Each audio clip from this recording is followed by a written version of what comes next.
Honani whiroa mai whaingata no noa tawa ke whai ana me tatalo moe o tu hei lala halapai ni tu ka whakamatala Honani whiroa mai whaingata no noa tawa ke whai ana me tatalo moe o tu hei lala Ewisai, Profakapo, Amasi mohono fuloto, Kaneongo, Eneto, Namaunga ki e tai pono, Naetuko, Efonua, Etupau hapai ki olunga, Ke malui, me olunga, Atonga nyo whai o tupu-tupua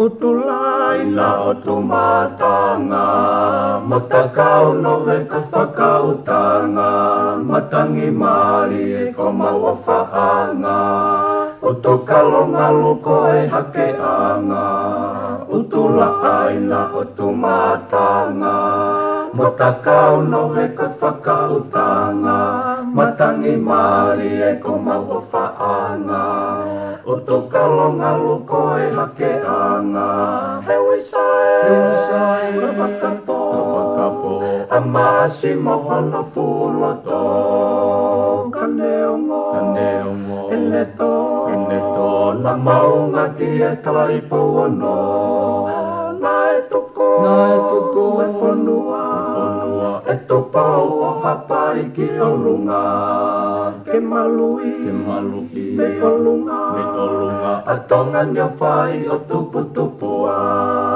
Lele a moe mai ko mokotu Ko e whangwelolo a halai walu Sia ko ka whoa alo i talau Lo se o whatai situ a o whatu Lele a moe mai ko mokotu Ko e whangwelolo a halai walu Sia ko ka whoa alo i talau Lo se o whatai situ a o whatu Ewisai, Ravakapo Amasi mohono fuloto Kaneongo, Eneto Na maunga ki e tai pono Naetuko, Efonua E to pau o hapai ki olunga Ke malui, me olunga Atonga nyo whai o tupu-tupua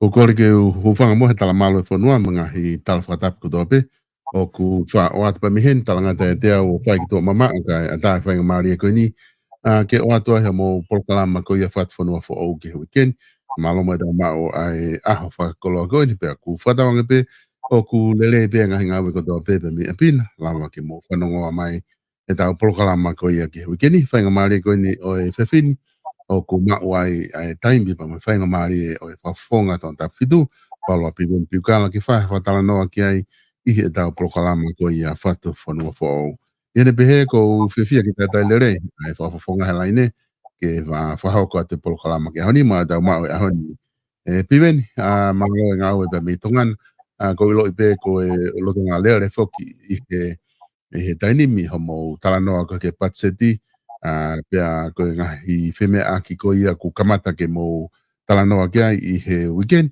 i he tau whitu ke ahoni na mo kamata e wheme aki i he e tau patseti he komit kakatoka ku whewheha ke ngā we i tungana pia ku whewheha ke piwen ke ahoni.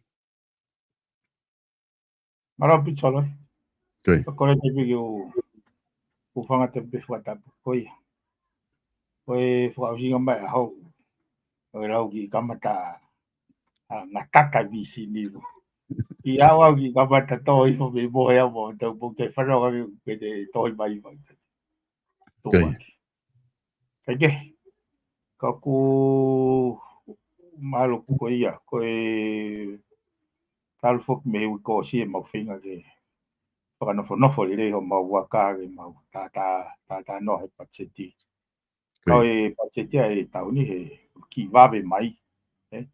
Kau wange fo ko lau o ku whatonga o ku mafuri le lei mai pe ai.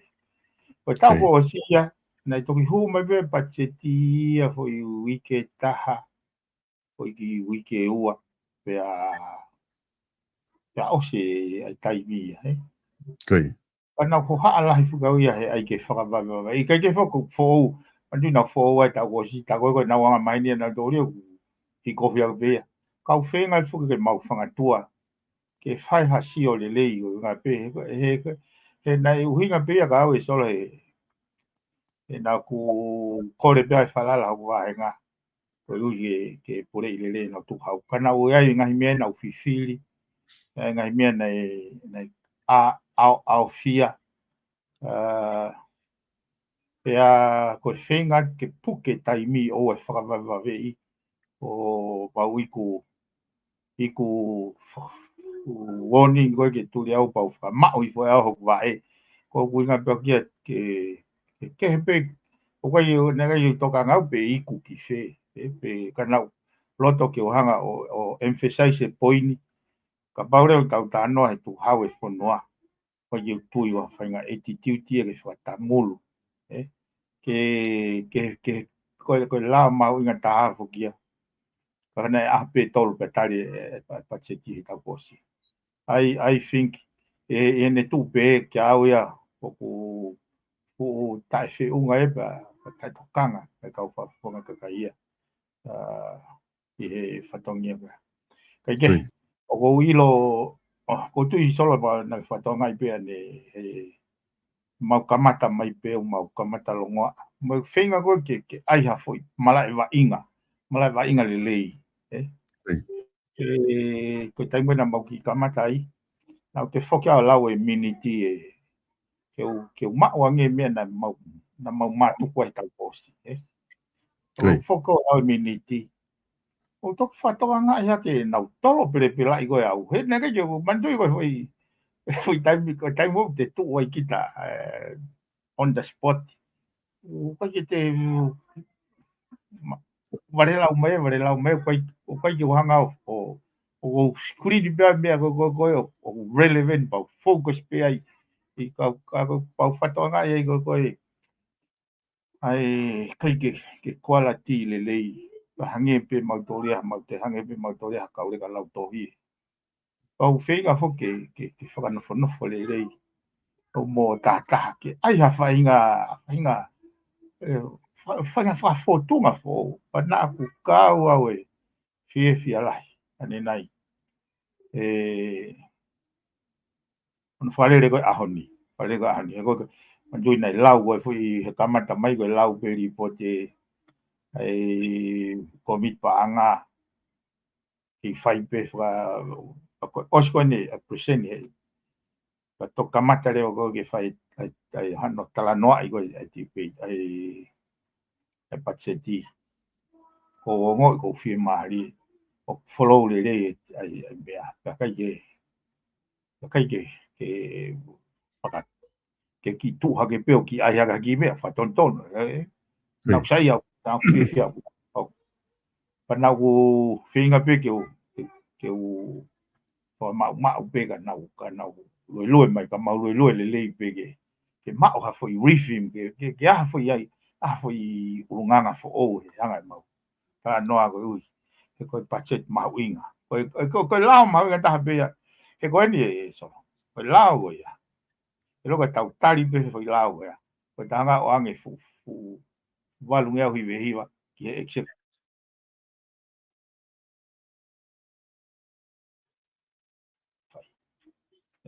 ai o se pe ko no tali pe ko mama o ya ko ka leva ke ko function leva executive ono whakamore ke sirin ai ya ko tui pe na to kon lahi to fo la ke ne mandui na hua tau ko ki fo nge ko ke to le ku tai ku whaka whinga tau ke mau discuss he mama e fuate pire ui ko fonga ka kai e ko to fo la ia ko ku sia ko foi multi dimension tapolage e ku kai ke ngata ne tala mai ke whakapoto pe o ku whakapoto whai tu ni pe o ku wahe pacheti whatatau ke lao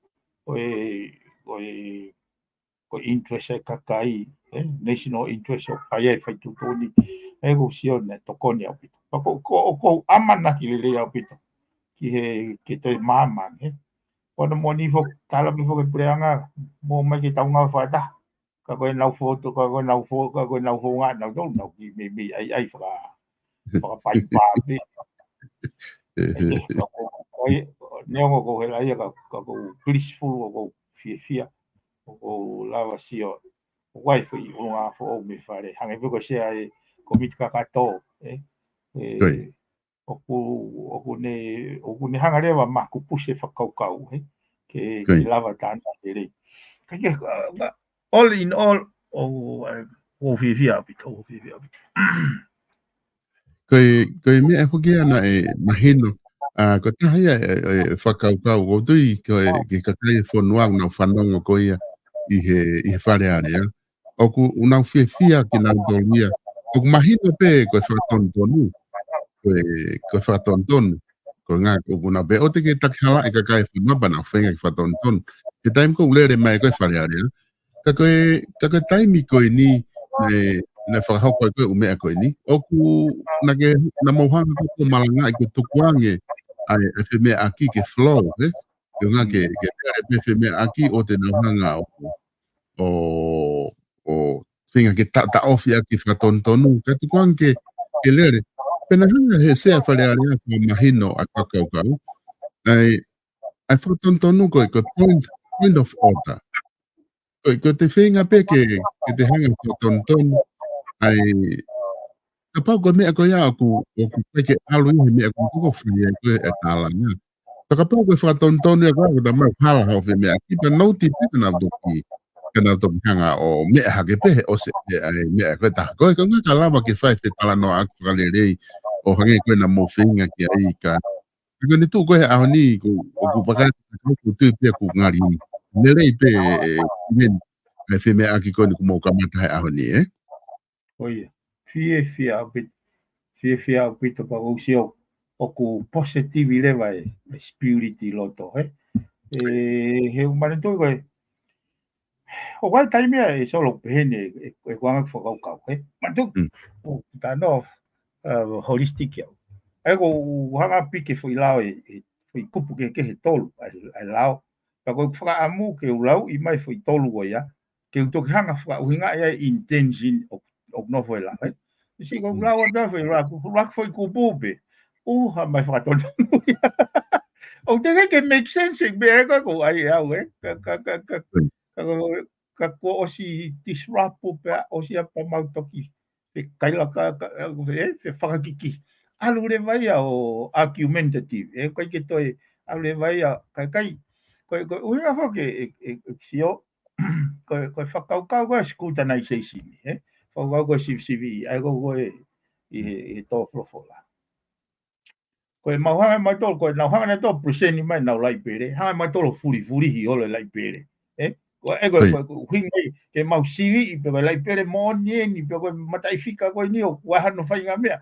Ai koe mau whatomia, koe mea koe nau, nei whai koe mea pa koe, ke koe ki se apa moi pare mea. Koe pe koe, how else do they think, e whonga ke mau whai aki sivi, other than criticizing, we have to have that critical viewpoint, ke o kake ta siwa nge pe koe ai ke sivi i tau walai.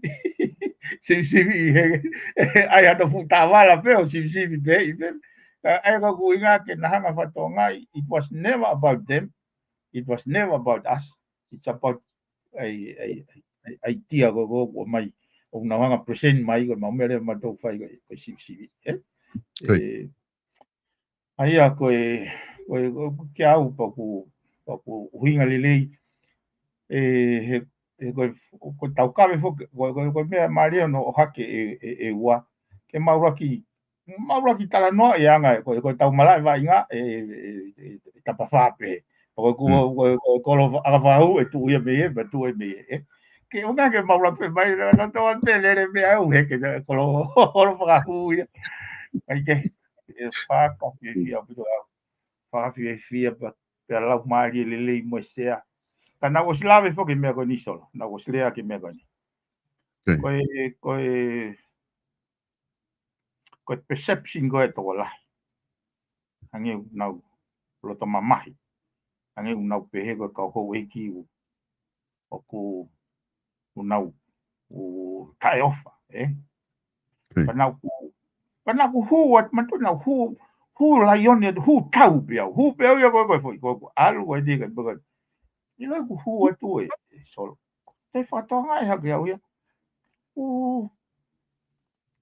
loto taua taina pe ho eki ko ia nau evil pa intention na to kau nau fala no na to ke tau educated so called educated MPs ia na kulava sio he ane nai kulava ke sing in ke ko kau kawe foka huru na tua ki fo na to kai ko tua ki ko ha kovi pe ko ha mea na fai tua ki pe na falala noa ka ke na o step back o fasio si o falele o fai si pe na fa foto nga lele mai ke por lele he ko foi fenomenal nisso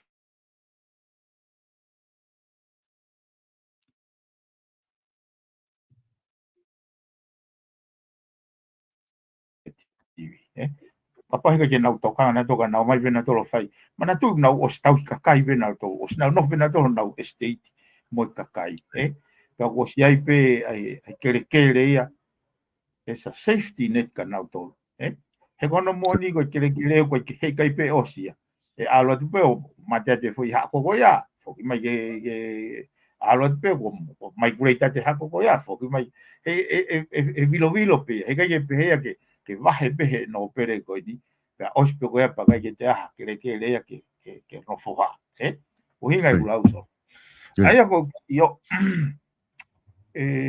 o ku o albe ke mai malbe na na ki tau fe pe ke a gris tau fe ke patoa pe o hua te pe foga o si existe foi a vai o foga fe ke breakdown foi a vai ko tu to ko di la ya pito ai he ki awe solo ko ui mai ni afio ui mai ni afio ke fare ke pure ile tu ha fo ke pure ile tu ha ne ui pe ko pe de o mai ngai principle fa te mo kala koe tali ui, koe atakitua, koe pure ai lao, ngahi, nane ui mai ko fe tali ui, hame o whapuripuri ai mea, hame o koe ke atakitua ai ngā oe, hame o koe mo akaunta polo, ka kona mo ni solo iksio. Whakakau pe koe, ka pau te tau no peo personalize, ka pau ko au koe tamai au, ia ka pau ko family, Every time go ave hase niti, every time go ave hase niti, ki hakureka ki alo mama whakatau. Uraki kai peke hau ia o mai vete, ua kai peke weke ia. O tu koe familia e matu tāmaki. Koe tok familia e masiwa. Keke o atu pe ka regi hao vete. Koe mea koe nau tangutu fuo loa au pita pia oia ke whanongo. Kai tuang ke toinga kau whawhunga ke nau tipete na whakaukau. He kehe iksio. O koe mesi. Koe tangutu koe o whanongo. Kai eu ilo pe te tangi pe te kata. He whanongo koe ke patseti. He kona mo ni koe perception koe ai toko lahi. Penau whanongo pēo he whanongo hake pe he anga whamaranga koe vahe. Koe vahe tau koloa. Vahe tau monu ia.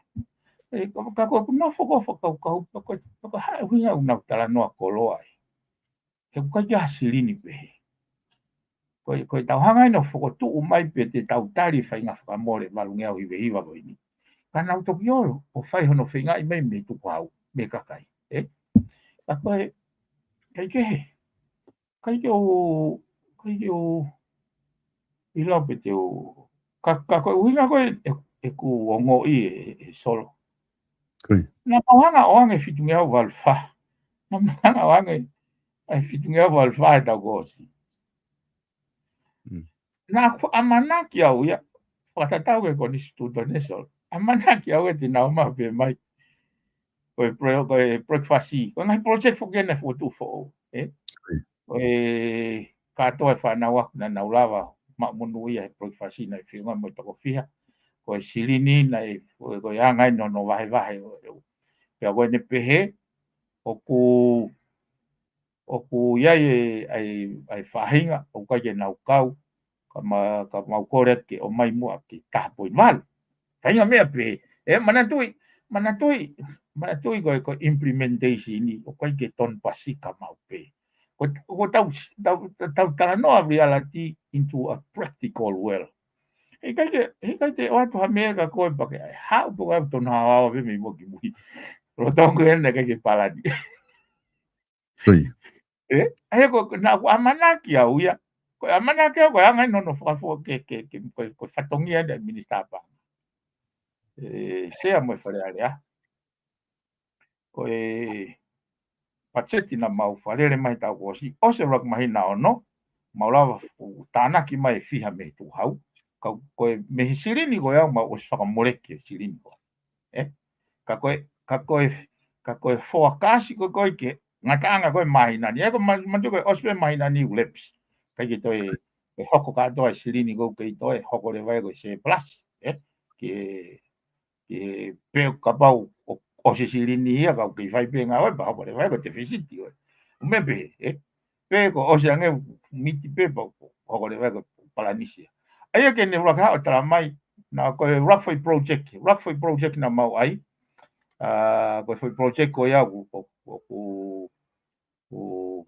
o se niti kau toe ai pesete ua noa kai to complete foi project ki ai mau fe mau ke matana ma me kai pe mai foi project ko skakato ia ka koe vete ka koe toe ne silini na faka kau that's a responsible government should do.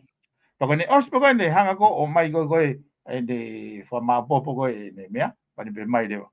Koe, gene tū rewa koe ia, e whemau e whoi pitu miliona ia gene whakakakato ngai project lolotonga to completions, ke kakato, ka close. Ka new initiative ne umahanga o mai, pe pehe anga no vahe mai kai sirini.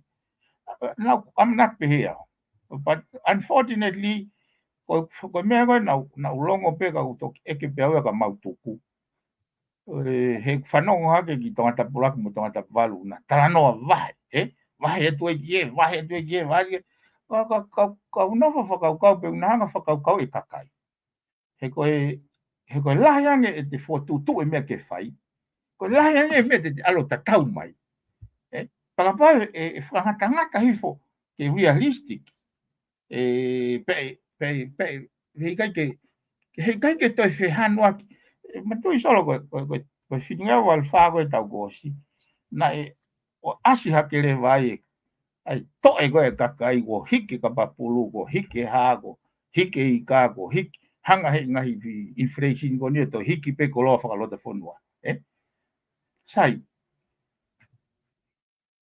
koe whakatanoa koe nei whai tonga tapni ma koe whatongi ele vai preanga kene hanga o introduce a preventative measure kene hanga mitigate ai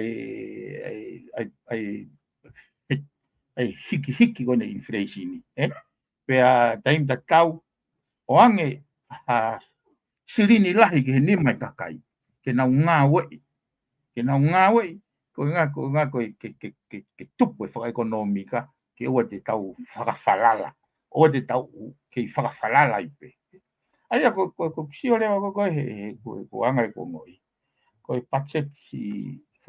budget campaign ko anga whakaukau because o nau whakaukau okay ignorance pe ai populace majority kakai ko whanau mai kau hanga o te mea ko budget ai kuna hanga articulate ko budget ai kakai oswa nau pe te mau hike sector whaka economica economic sector e mau hike ake taha pointaha ai budget lolo tonga taha pointaha million ai koe taha pointaha koe sector koe solo koe sector ai koe foi machinery ngā ue kene hanga o produce hanga produce mai hakoloa hapaanga ai koe misini ngau hipaanga e koe gui koe economica o mea koe nau kongoi ko amana ke tau e tofi mai konga keke ke misini koe konga keke lahi he walu ngea hiwe hiwa ai tau pego os koe nau whamapopo koe sai koe me te tau tāna ki tau ni e whiunga mo e walu ngea hiwe hiwa tau sioange ke economic sector e to'o hakonga ki ai kene hanga whakaiwia kakai he koe osi koe hunga tonga hunga haapai o ku drain out the resources e kakai whemau ke mau lewa ke whakaiwia ke nau ngau ke nau generate sirini kai lava ke mo ui economica kai lava ke whawhanga ai mo taurekereka whawhanga ai mo whanau ako ko pau hei kai ke mo ui solo ka tau whawhanga ke tau iku ke hong ai ki au ko ngahi ko whanga whakaukau hoki ai ngo ai solo Oku mahino o pito e whamatala ki whai, kuta whaatala noa whoki ki he ange ke whainga whakaukau pehe ni, ai ko pau ki ko whe whaafia hui whoki nai whe hui he tō wholawhola ene a whio ki mu atu ko whe ripoti, tau whaakarea ko whe receipt e umea koe ni. Ina tau whaakarea whoki koe ngā koe ka pau e pehe patseti hange koe ko ki whamatala ki ai, nau hao ka mai koe whitungia o hi malowha he wafe wa tolu wa wha pe wau mai ni ki sune ange koe ku ke whamatala ki ai ai a pakapau e alu ke whakai ki hange ku ke tamu ke he ako ko taha miliona ta kosi na kai pe aho e ua pa osi pe ia mahina hanga fulu ka ku kapa e hiki hake ke ua miliona ko ngaka lava ke whakalahi kai aho e tolu na pe lava ke naulere me i sanuari ki tisema ko ngā mahino e mahino whoke kakaia whahenga whonga pehe. E taim kou nau whanongo ai e mahino e pehe hataha kalo ki uta mo hataha kalo ki tahi mo hataha na e ako e mahino peka na tolu ka pau ku simple pe he kono fa matala e me na ngawe aki mo me ko no ko e mau kore pe wa nga me ni te na fa matala mai ko nga ko se ni tigo na ai ko fit million na pa se ti ki ai ka ku na o se ta u ia ka me ke mahina ni ko e fa po ni ma million na pe ku la wa nga we i toi mai fi ai ki nga ke wa te fa la ia ka ki ko ta u nga ka pau na pe hanga ko fa matala e pi ven e mahino foki. Ko fe hu ya ku ya na ta hana I he fere pa anga na e ke ki ai. Ko tan ko fa wa pa se di I he ke fa ko ai a fere ale han ko ni ko nga we ki ai. No ku ha pe pure anga fa we na pa se ti pe ko ha. Da ma ta ko ni ko ni pe ko fa sistemi pe ko si ai pe. Ko ha pe pure anga e mo na u fangi me ko o fa fo no kiloto. Ko foi fometi ang me ta tang pe da mai se pe ko ke pa se ti ta ko to.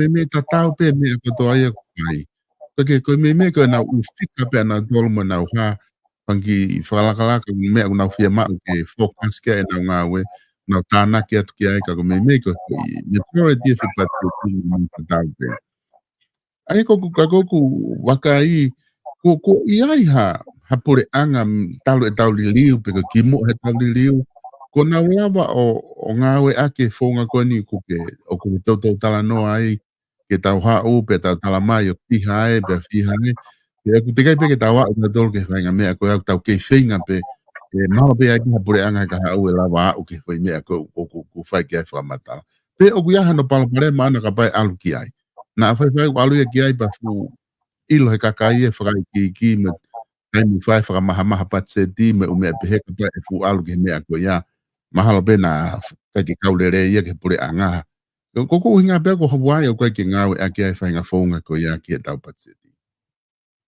Kono moni e solo ko fuanga mahi. Ka ko anga fokia ko process fokia continuous improvement. Exact. Ko fare ale a ko e ke fu ai ko kwang kuksho ne ke na fu kau na to lia he. E tala noa in this level. How can I find out? I oh my God, report ko ni bomi pa nga. Kung to fu mo gani bomi pa nga. Ko siya ta ko to na mafuri no foto nga. Na opio komeni atita all this time na no foi komi pa nga. Never once ke skuta na spe patsetia. Kai kono monia na solo ko kiau ya ko kapag na mai na to ke fare le pure anga di wanga di le patsi ke me kon tata no ka kono mo oni o kai ko hanga o si mana tu ko tau natula tau toria te ta ka ko ang fo ka papa pe ke pure anga fo ka ila tai mo na hu mai ki fare ale o ang fu fra papa lahi ko anga peni personal experience sai na ko slave me go ni go no express pe au go e la mari so ngo tu kina ma la mari ke na ga yu fa ka hu mai o fare area ata then scrutinizing ai pure e tu ha ai go fa ka wa dia solo no fa rai mai fa da ki fa da wa mai ge rot o tanto de mo mai me ya ge ai to ta go fa ka ta go ka kono mo di solo my whole focus is stay with my process on o kai ke o ko lau be o nga o fa ma to o lo tu that's true ka ko winga fo ku lau o atu pe fokia malo la mari ka matu ko la mari pe ko sio ka to mai ai ka nga o below you ko happy ho me te fo la mai Ave mea e mokoi kai e kaulau mai.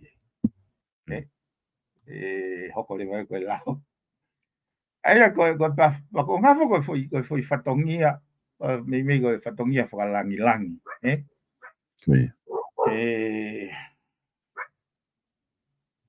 Ka paurewa te ke hifo o ngaue whakasewa niti. Koe fu ngaue langa ulu lahi whauri. So nobody was prepared. Nobody was prepared. Majority ia nega ye nau whakaukau pe. Wai pe e whahinga ia mautolu nau whaka mātua. Nau whamātua. Kau nau kai time ta kau pe foi whamātua toko ia. Nau kei ka o lunga pe ke foi whasi. O ku ka mai he anga mahi. Koe ui koe whakaukau koe o tauhi wā. Whakaukau koe tauhi wā. The more fear of failure, fear of being criticized. Funky, ko te ki kaiwepe me norms, o te hoko rewa kita koe focus. O i whakaanga, o i whakaluma. I was well aware of that. Pea ko wilo pea au e alwa tu me peda nau whai, ko anga e nau sio. He kono winga he nau whatonga, ko hai koe ke toki hu mai. Ai mai no ke ga ja, it's very clear bega. But ngai ke to e focus ia. He ko tuange pe au ia alu pe umbea. He ko no mo ni ka pau ngai ke confident ki he mea ko lava sio ki ai.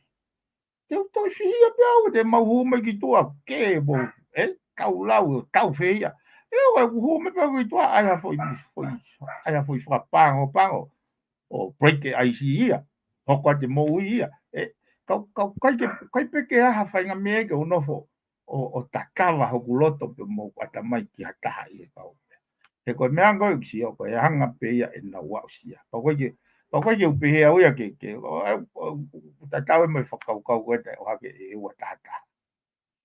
E pehe ke nau tuhifo. Pe ai mea mamau taimi ko ai a mea. E pehe ke ne toa e ne tokanga. E wange e ko whatando ako solo pe atu. E pe mai ata. Mata ingeri. Tau te ala whasio e so atau. Hey, I get to go mata ingeri. I mean, that's very low. Mai no pega au angai but life must move on e ba be ko hono mo ni na ya o ku lahi pe me o ku hange ko ni ju ta de me ku o mai na autori na famore in details e na me pocket e ku lau fa sistema go wai pocket ya na place siri au da be ko foi voti ko e maintenance and operations. Pero ko voti ko ya mo panga e hiwa milion, sai no wa heva hele ke pocket. Ko pocket ko va he pocket ko alwe ko uhi lai ko vai e ko ai ko me ale ko. Fainga kau pe wa be he sai. He taimi patsetia. Ko fiu hono e ke he taimi reporti. Que não mais tá mais coi pocket coi na vai uai pocket coi na taireia pocket coi que unha cara vai o fai ha whakafuafua to tonu ki he cost of operations he hange ko tano an ke cost of operation in a scenario hange ko an fitaulak mo fonua we should know it by heart ko ha whakamore ke function be o ministry without any new initiative ai tau pe ko pot ngau e savea ko kau ngau e ai ko na wa ko na no fo pe o seve ka kai tari na nga ai na resista na kai te ha te ngau e fo ia kai te ha te tana ki hambia fo i cost of operation ko ya copex o to tonu ke rock in place ia ko inga pe hendi leva sai ko foi initiative en kapau te tahanga ai te hanga improve continuous improve hano institutionalization ai foi pot ngawe ko ni foi initiative ko ni kapau te tahanga o ai tamape koe wai tama wai foi unity he o nana tolo fiti mai ngai I mape ke savea hu ye ke ai go no ki institutionalize ke ai ko foi new initiative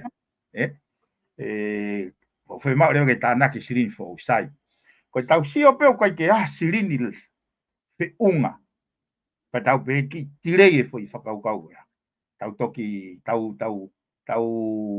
fatete lo fusi pe tau te fai pe foi ngau go ya ka o arewa ko tau hanga tānaki ha sirini fe unga pe tau si o rewa ka ai ko whainga whakaukau pe o ko whakatala noa o aika o pe he nau eke whoke tau kōsi ko whainga ko ke mahino ke sea ka pau ko ho o palani ngā we ko e toho maalaka ko eka walu ka oseange ho tānaki ho foi pulopula ko eka pe wha lava tō ai ko o me whai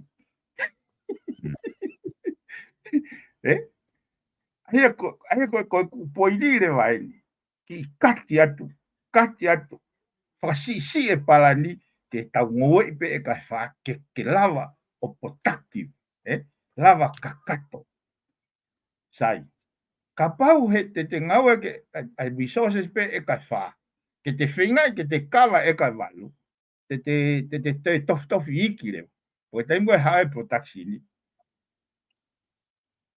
kai ke fohali le he kai ke ne mai e ko whakaukau pe he ke lava o ai ke hange pe ni o filmiliona ave ke trucks o toku pe pe toki fiu na to mau ka ko ha me ai aqui come me lervo ranga polisi sio ke fatu tamaki ko be ka hinga fokia ko ke kupe he ka tangata ko koloa pe hokui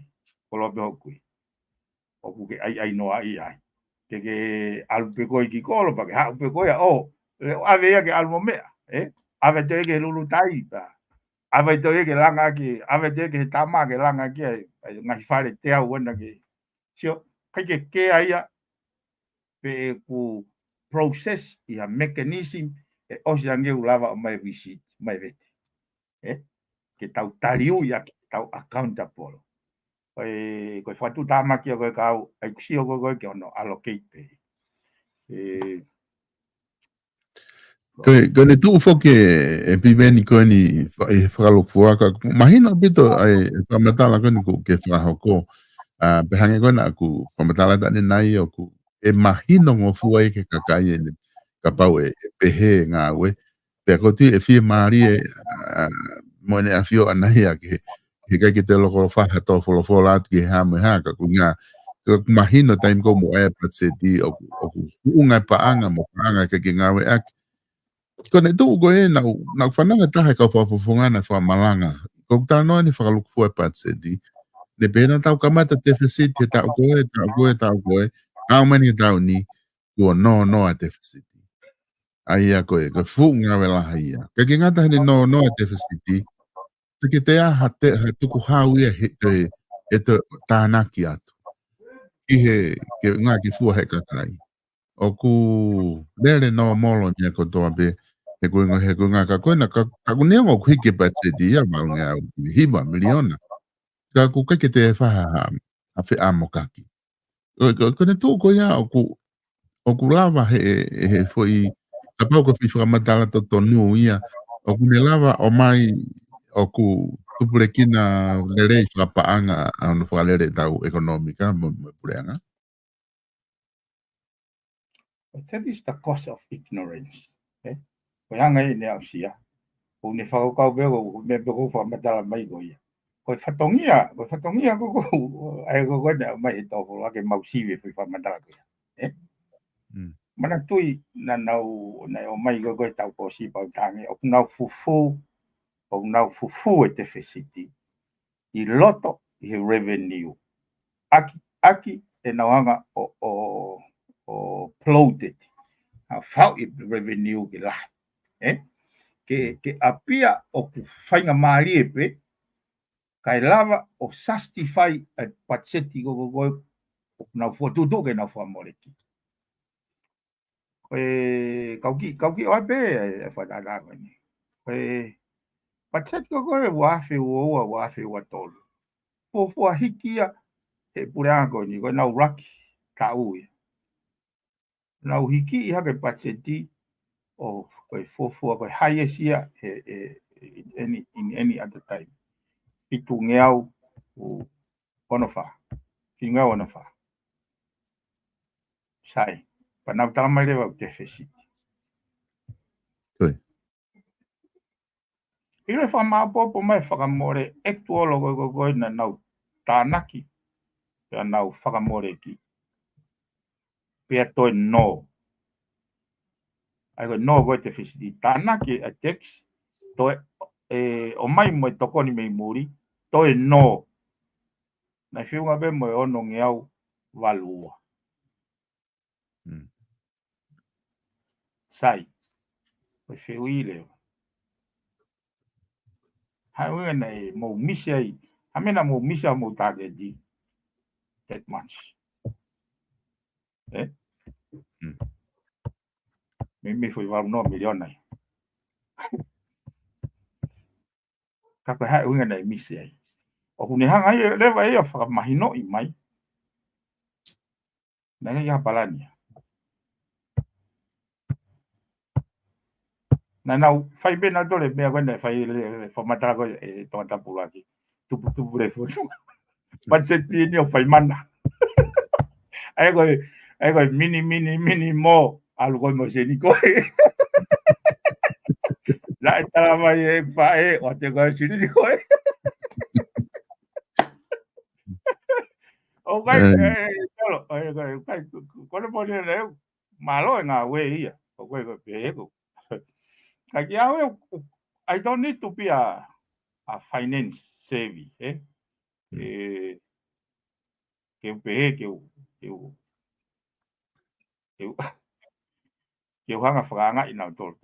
are completely different field.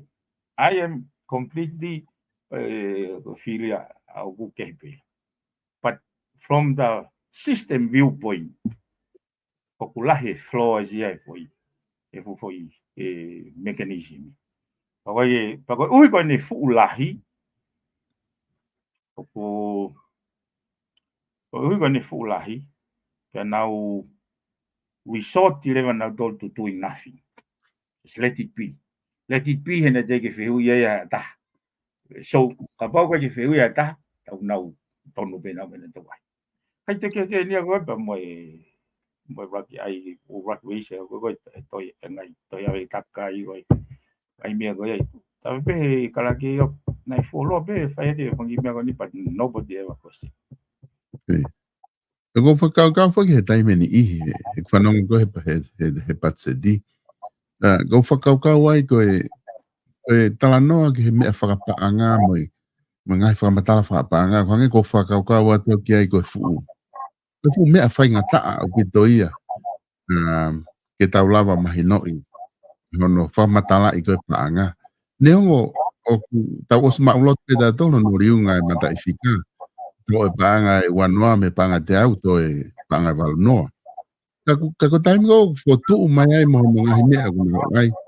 Oku hange ko fanga taa o pitu. Ko me na fai na tari lewa. Ke u whanau ke ni ihi na nau. Okay. Minister paanga ko inga ke mahino ai o mea. Pea osiko ya te bege o mahino.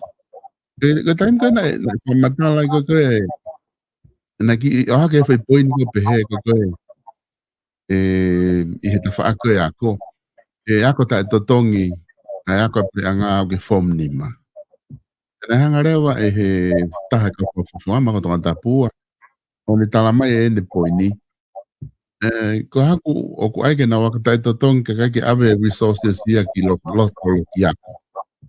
Ai e matu ai ke pehe ki ako tai totongi. Ko totongi ke mai resources ko ia. Ko ave ki loto ki ako. A whakalahe e loki ako, kumi ha testi maha sea ki, lama te meki o tango tua ke tō lahe hu, o tu mga i ako fo o a api ako, Kaya lava ke tokoni ka pau ke tau mua ia ke tokoni ia ko. I he poini ko ia. Ka kuhinga ko poini ko whamatala tu. O koe taime ni ho ku mahino ai o mea he taime ko ku. O ku mahino ai whamatala ku koe e kau o whafonga whare area. Ko nau alpo tau ke poini pa mahino le me mea ko ku ngā whamatala i. Ko taime ko o ku takai lo ai ko hanga ke tau patse tio. Po u fihi holo o mea. Fihi whenga holo. Ai ka kaia ke nau mahino. Ka ko hao ke poini ko ni e whanau a ko. O ko hao whakau ki he whatu ko i he patse ko ni ono o mai ko ia ke aku tatu tongi ngā hako pureanga o au ke form ni. O ku ke whakau ke ai e tokon lahi eni ki he kakai masiva. E peko kakai mātua tahi whanau. O ngai ako tatu tongi nau whanau au ke form ni ma. Kau e whakaukawa vale. E kono moni e solo ko mange o lau e whakakempeini pe e self-interest pe. Kai ke loloto whiunga whakaukau. He koe lau koe Education Act. Ko hai o responsible ki he whana wako kotoa e whanuan. Ministry of Education. Koe manatui koe low end enu alke hako siasi. Nau ngawe no tokonia ngai e system e hako siasi. I afo i tailolo. Koe quality of education me he primary school e pore anga fiti mai ke ngai hako siasi. Very poor. Ai koe tau pepe da dogo low end of the society. Sai. Koe whatongia o Ministry of Education. Ke na hanga toka ngai ka toa e ako. Welfare ka toa. Koe whakamore koe uhinga koe no oange foi paanga pe het ke ngai ako siasi. Ke tokonia mo ngai ako siasi ke whakalere e wahenga. Matuka ngai ako siasi koe ngau matiaki. Matiaki li oa. Koe ki wahe tau ilo ka toa pe tetis. Habe ki mea na whirio I holo ai ka oku whei lau pe kakaiwa. Koe ki tāna ki mai me pure anga ke unga ke even up. Ke oa te tau hoko ha aho hange koe ngahi whunua e siao alwa kau India e o wai kau India koe whais. Pese te tahai ko koe olunga ulahengi nau sirinia nau toria pese te whanoa ko koe bottom level. Aia koe whai totongi ako ia koe tai totongi ako koe ai ako e pure anga. Mea ko koe he akapulu koe 14.10 around. Koe oho kai e whai taha koe koe mei tatao pe whaoa pas inta se pe tama koe. Ai timi a koe tatao. Ai koe wharea he kau mea koe 14.10 around. Ai mea koe na mei kai fitua ai whaha e taha. O ku kai ai nau tōre au hange ia ko koe i kai taha wha. Ai ben. Tai tatau ki ako. Ka te oatu pe tuku hau o whaha ke nau kau whai ako. Toi aheti nau tolu ia. Toi aheti. Kai koe ahet pe ake tatau ki ako. Toi aheta ke koe whai. Kai koe rak whai tatao pe koe whai tatao inta se pi wange pe a hoi. Ihe kouhoti koe, o wako he siasi. Ka ki au koe angani whakokau. O hui koe whema koe ki tau mui ki he lao. Ai koe tofol whola koe pe, e whakapapau i, o whakamoreki, ai tu hau e whanua whatatau ke lao. O angani whakokau. Ka pau koe tau, nai pe he minista ako, mei pesete ni manoa e whanau i he siasi, pesete ni manoa he pureanga. Whakapau koe ne whakakau ia ke tau progressively, ke tau alu ke tai te tongi ako. Nau, koe anga e whakakau kapau koe ia. Me he whomua ki he whom ni ma. Koe whai whomu e wha.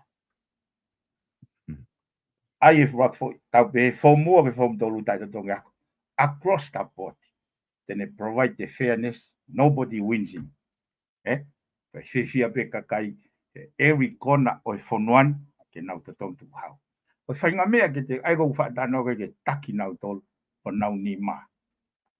Ko mea ko wongo, ufu mea ko whanatula. Ko ta whi umu, paki kai ko kau sio.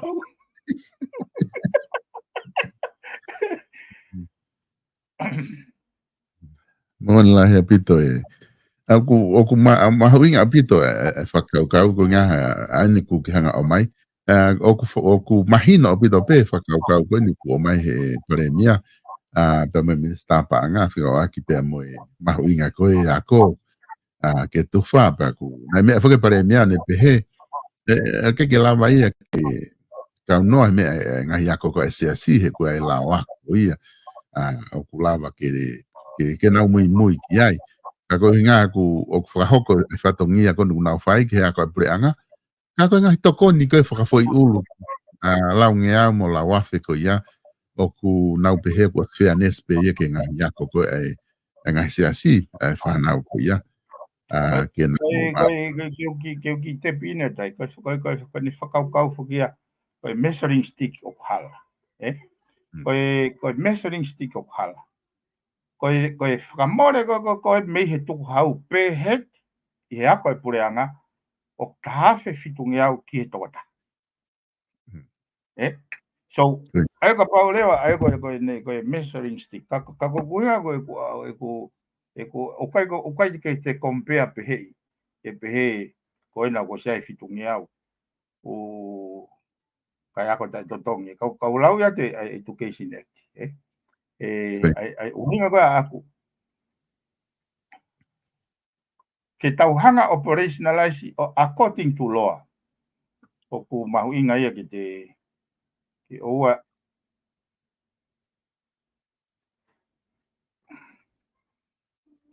te tau whaitutu ni pe aki hotoloto.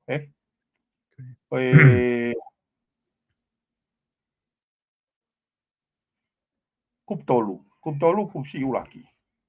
Every child in Tonga shall have the right to receive a quality education. Every child. Kupu nima, kupsi A.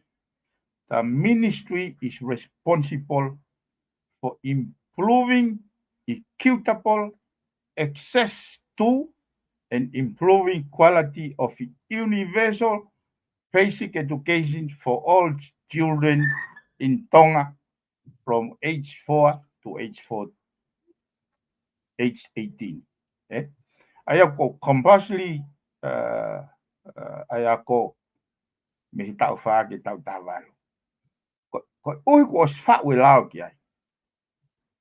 Totong ya ko ta totong katoa ai tau wha ke tau tawaru. Ko compulsory he ko hinga ko he kai ke malawa compulsory ka po te tau ke totong ya ko. Then it depend le vai pe ke mau ha totong ya ko. Ka ko hinga compulsory ko sfa u ye lao.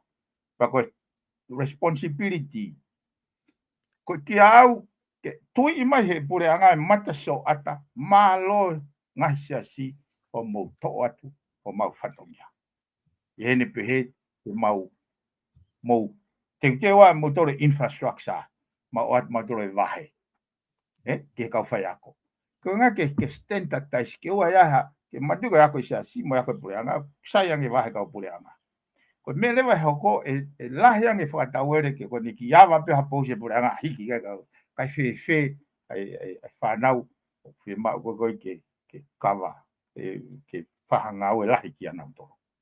Ai ke awe o te ke lava te ke tui he minista ako ia mata sio ata pane ngau ke lao o sio mai aki a hono whatongia. O kai ke whakangata ene hanga o advocate interest pe whanau ako o wako ngai high school e pure anga. Every child in Tonga. Ai ne pehe foki kapau ko whakaukau ia.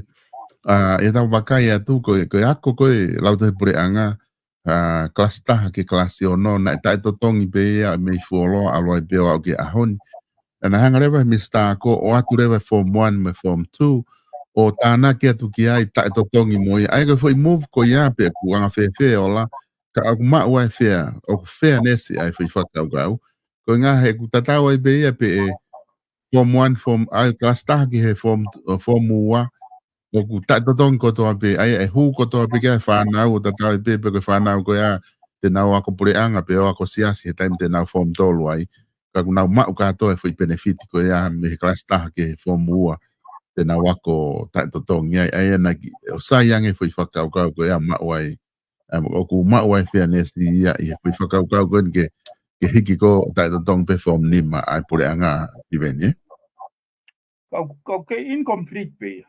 He kapau te hanga whatonga. He mea na ulawa he lao.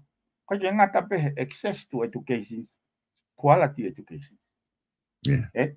Si o kau tata mata vai ko time go compromise quality. Pe time go na class form taha form mua he ngai korisi. O whaia koe taha ke resonita. Pe time go na reducing vai ke primary school ke form 1 mo form 2 ai. Whaia koe taha ke resoni katoa ai. Pembantu ko na to korisi ko tanak mai agriculture, tanak mai music, tanak mai mengahi reson ke.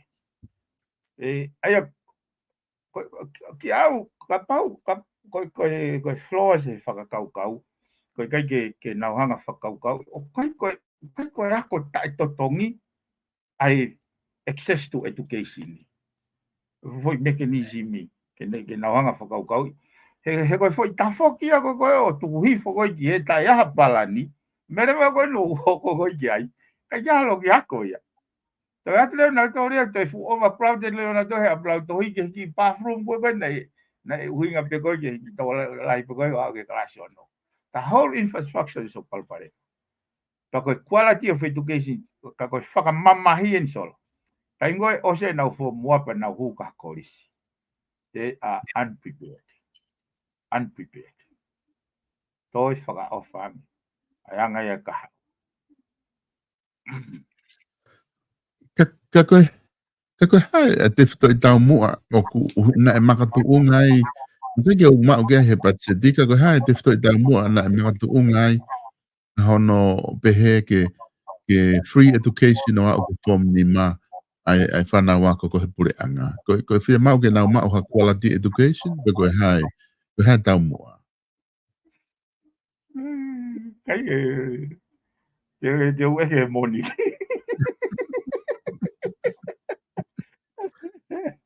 Tau nini mo me tau tori e mo. Kai ke kiawe ko siau ke ko tange minister de nai. Ko tang musi. Paka kau ho waki pe mai to valunga wi wa oia we tau kai lere.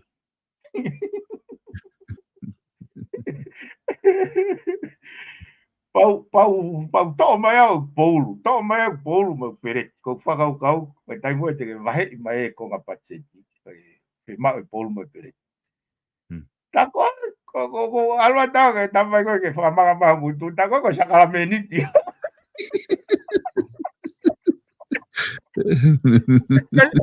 ko sakala meniti ento ta mai toka ngai kina se toa ekonomika pa hika ke ta milion. Pe ta milion na me he foi ke ko valunga wi wa. Sete e 0.1.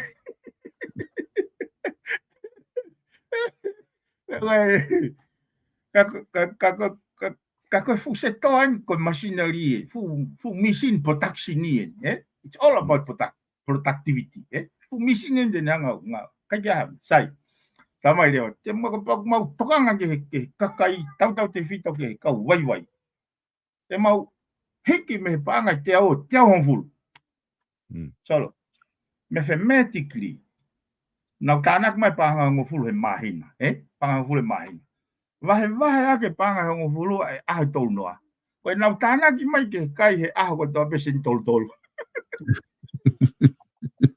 Sete tol ai ko na lo tonga kai be vai basi mau off ya ko ate sete tol ko ke pala ya ko kai o ke pe ata mai le ai fai nga whakau pe na manuki vulnerability pe ko masiva ka o ga sio ga o fra ofare va ka kai fa nga mindset ko so ge o se va da mai sai hiki mo fana wako hiki mo fana wako me panga fitunga o fitno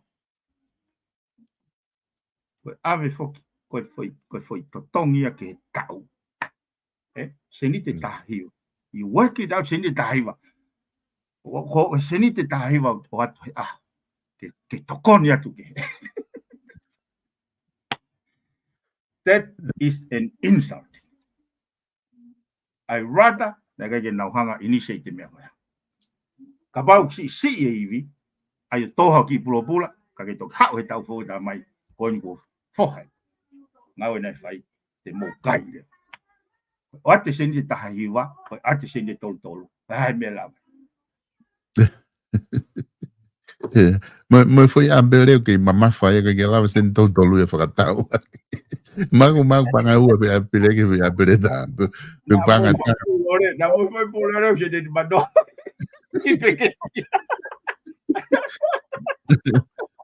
Así ya kai ke tokanga u, wa min kai ke tu iau o pehe anga ka kai funwan, ka kai matea kini ka nga u ni. Te ke si o ko ki he, te si o me ko ni. Ko fa matala ko me kautori. Kautonga ko ka nga u le. Sai. Na una foi tonga ni. So wa o ni ke a po ka pa me vesta bolok ma o he ka usaina. Tu fe ko ha winga. Ono uhinga he wai capital o resources sia a siaina kene establish a hafainga business kene lava ngau ai este ha hu ko ki taulava fahambia we hardly have anything but provided so que atakai go e tol foi akau provided o hanga he fama mai no anga o mai a mea ke ngau ai peng ngau e kakai ai ko hamene to don ke fai he funwan fai ai kakai ke nau ngau ko me ko ni nau tu nau tano ke sole kai ko nau hu to ai o ku toi o mai ko panga vahenga o ya o vahenga o mai fie ma o e kakai eu si o ko ki panga fanga ai ki se ni te fano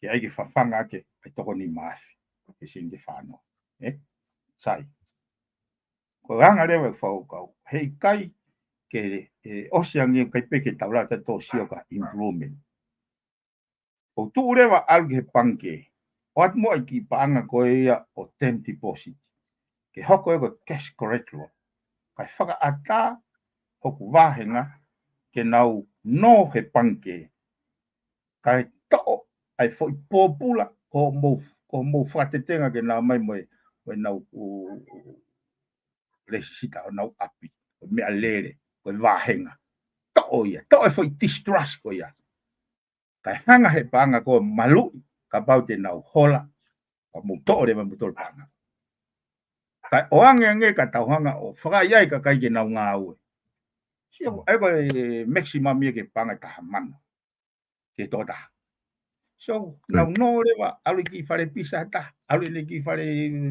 tui wala ta alu ki a bua ka ta alu ki fare ka ta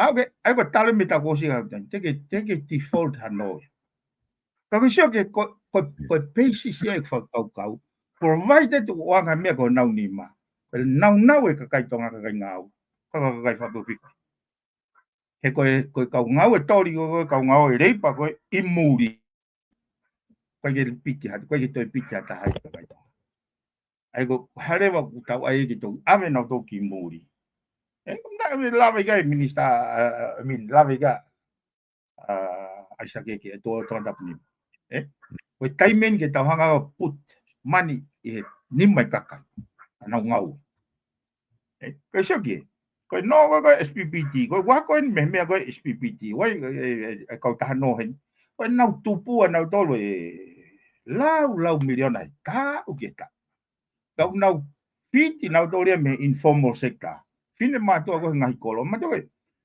ko nau ki tui ko nau ki la ko fe mau seniti o fe ho ga nau tol po ha na o ai SPPT o ku ma lunga so ko no ta ma no SPPT pe se tol ni te ke to tong fa ho ke ta ma no to tong mo to lu afe ni mangia kai ke mo wo ke no pe se ta no pe se fa go ai ama ye nau tol ilo no ko foi ko no pe se ta pe se fa ko hange pe ya foi fa mamata mai ka tai mo na ora tai o mai wa api ke le sisita ke unga ke malu ya ba ga mai me alere ke malu ya mana tu ko informal sector is the poorest of them all kai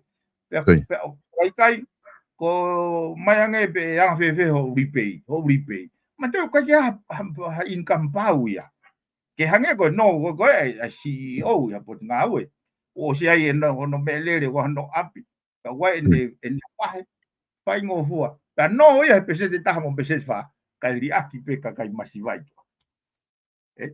ha ureva ai SPPT a fatonga no ri aki go na tolu ua na tolu ai pai ngo fua ge nia ka koeni e pese te tolu nima kai fo ke to kanga masivai ke ni taimita to kanga ke lava me o firma o ke ne fai ka ke ne anga fatonga e luo ne o ne committee ki ai ka ko hinga na wanga fo me ni pau alo kore ke karno ke minista panga ke no hanga operationalize ai fakau kau ke tofuia ngai vaenga he ko paanga e pure anga ave ke panke kai lava uri paipa foi sistemi ke o alu pe vai ke kau paipa ke ko sho ke pesete fa so ai ko foi ta fa me na vai pure anga pe he ke fai ai sector go económica kau ngowe kau to kai mo kau tak mamata o ke lo e foi silingo ya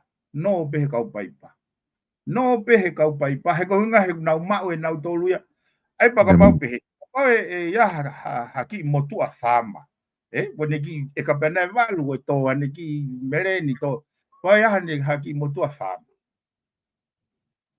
ku osi mai ako fo mfito ne taine o fe mai ne taine ke alu USP le ne alu pange ke no pesete ta ai no ako ka Italia tano inga fail criteria o formal sector okay o hai Italia le tango ata CEO one of fine os mane fo mfito moto more bene ene no ma o ia meet the criteria sai hange ko e ke gon nei ko ha ko pe na ai me ke toi alu pe tu mari ai fa pe ka kau nau whakau kau fo o ignorance ka kai he ko fia me ai neu kai pe ke uprise ka kai ai ba nau wa inga le va he foi tu he ko whakau kau ya to ko uhinga la dai tu whakakari a ko me mostra be ko fononga ko ni ko fononga lo to hal pa ko to tokanga bu a me iku ki ka ko mau inga ko gau ke pure ile he ka vahe tau ai tu khau tau lava o mo ui ka to living no one pai ka ko fainga firi manako ai pe ke tai to tong pe ako ai pure anga kai fa pe ave pe ke pai pa ai fa pe ke au ku kai ke tu iau fa pa ko tu iau fa tonga pe na fio ko hinga ni to ui mai ke ka kai mo fi fa Mona he pito he ku tu tau whanonga pe hanga malango na whai to da se ke ne kore ke pure anga ke whakaivia ka kai ka nau ngāue ka nau lava ngāue koe na kuke kamata e koe i tonga tapwhito pe koe na kua lava ka kai e whotu e na whanki business ia aho alo whanki business koe ala lahi ke toko ni ke whakalukufua ke tau ekonomika he koe mea pui au whae kau se ai nai tonga na o ngā guai nau fo i kau taha nau tolu nau tāna ki o ate paanga koe ale se ai na koe whotu ene mea guai ne ke pitolo nau ave holo pato ki hatu ale pena toko no totong whakafok, ka ko tui ko mea ena i totonu ke whai. Pea ku anga lahi ngai pa anga whawahenga ka pau e tareki ke mea ko ia, e ku hange kona ku ke whahoko i tonga tāwhitu. Ka ke he bivente tupu hoko atu he tau patseti kona te maulere he wika hau, ke no whakaiki ki hole whanki wahe holo ke upotu ngā ue, ka koe ngā kata taimi ku me o se taha hoa taha moe Nintene uau ta lere meta plokala mai au ni na ta sia pe foke ta hoa ta ka koe nuku ta ko over apitoia ka ha me te ke loto ke fraus yak ta mama ta toki hoko at pe u ke ka au ko di na ngari sai pe loto ko no molere patseti ke ta toki lere pe he presto pre lulu yo nga ka lava ke mo ki lere ma mo u me a he me he mo ni te ke au mai ke to pre lulu kula wa la he u me ai ke ta toki sio ai Io la peta io e tau i peta i tengo. He taimi kono patseti molo da fok pe ke feftu si te ke koe ke whaha ale ai he. Oi. Oi.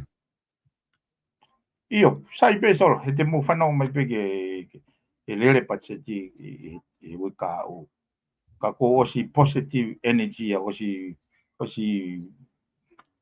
peaceful way whakau si o ke foi ariaki ko ne nai go lava si o mama pe kono moni foi kakaya ko pe o kai mama pe ma fala pe feia mo ita mo ka ko continuous improvement ni so me aga ta pe tau fai o pau pe ke tau fai na way ke tau o to lele ya me a wa ne o pa vivia o va malo da ma dai mi so pagi malo lo to bi bukai bombo. Okay. Malo pito viven pa malo atu he peng mari e fafin lava e proclama fat pono fo o eta toki filonga ki he pe fafto bleu wika hau. O fat viven.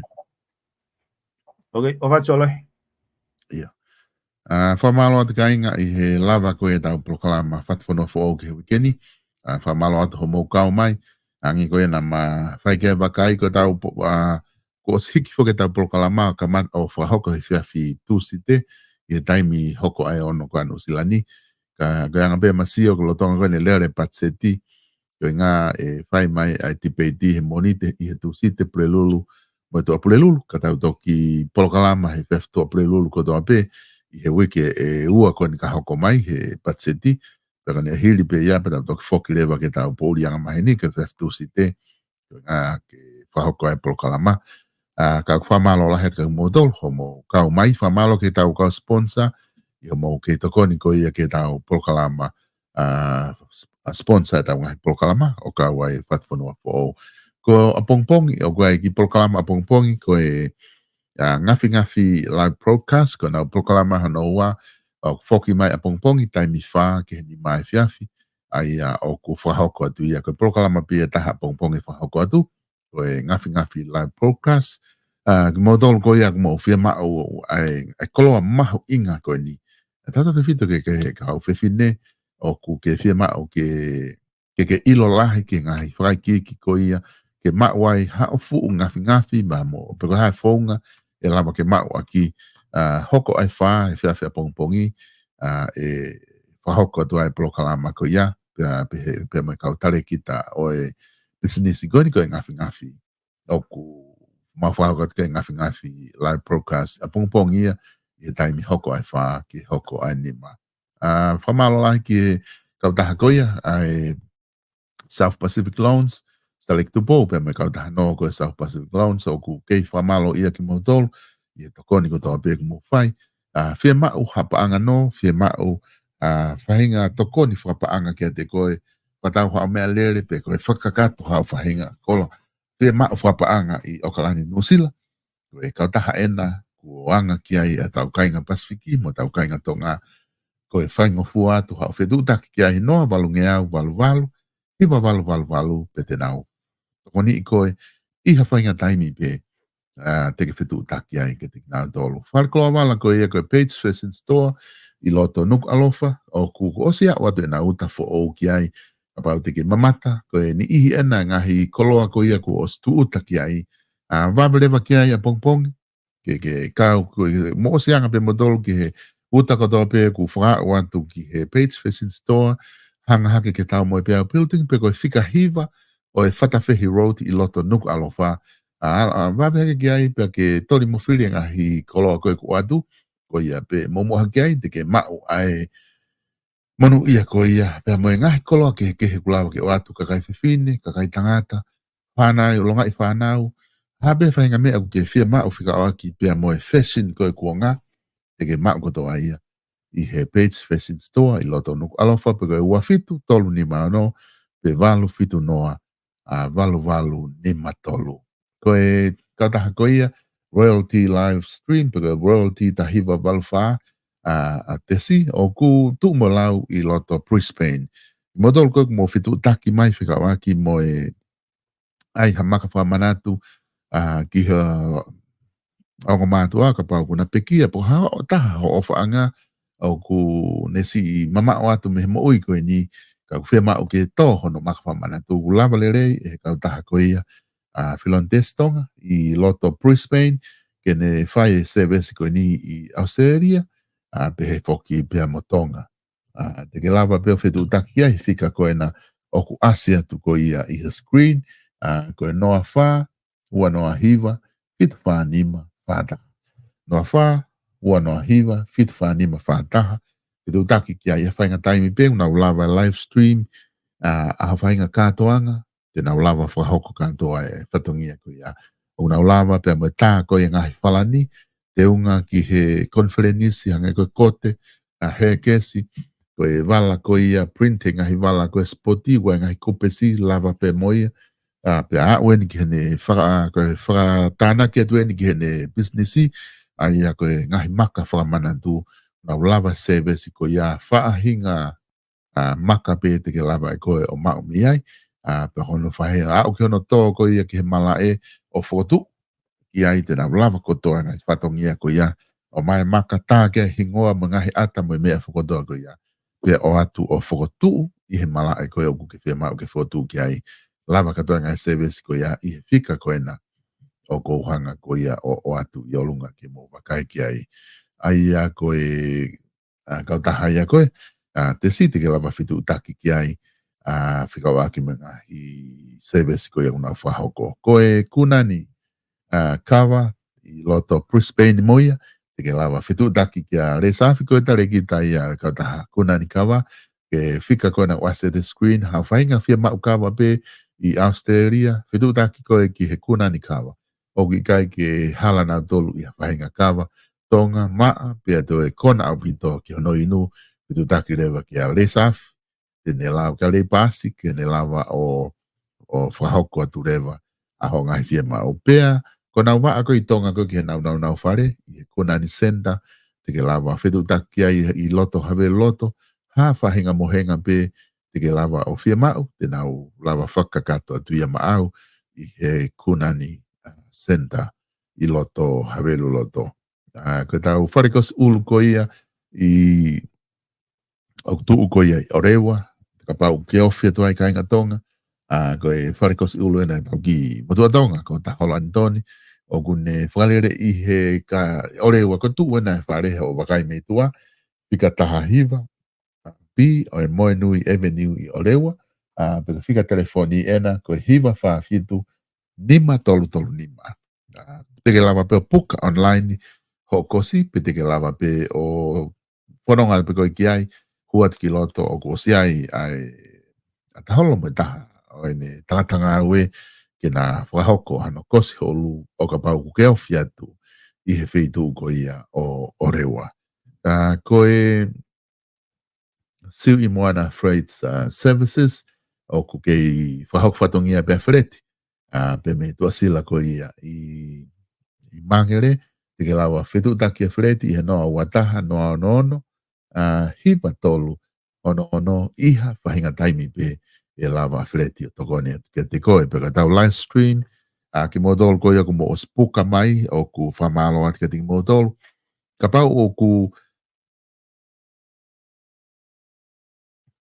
ka pau o ku ke fia mau e ko ia ke oa live stream ka hik video pe 4K ho whainga kātoanga te maulawa whakahoko service ko ia maau, lava ke mau hiki, video, a ho o katoa ngā, mea whai la e tolu, o hulu aki ke ona dea, whahinga mea e hoko e katoa ngā, te ke miss out, pe lava ke o atu e filimi ko ia maau, osi ko ia ai ngau e whahoko, te maulawa katoa o whakahoko ia i he telefoni ko nā noa uataha, ua noa nima, noa ono, noa fitu pakapau ke fia mau pe ke live stream, te mau ke lava pe o whakakatoa tuka kupau ke puka mai, e kulahi apito ai ngahi booking ku mau as whahoko, ke lahi mangahi whatongi ake, kupau ke booking mai ke whakapapau i, o ku mau hataimi ke mau whahoko ai live stream, pe koe whai tala i ata pe photography te mau lava katoa o whahoko ia mau,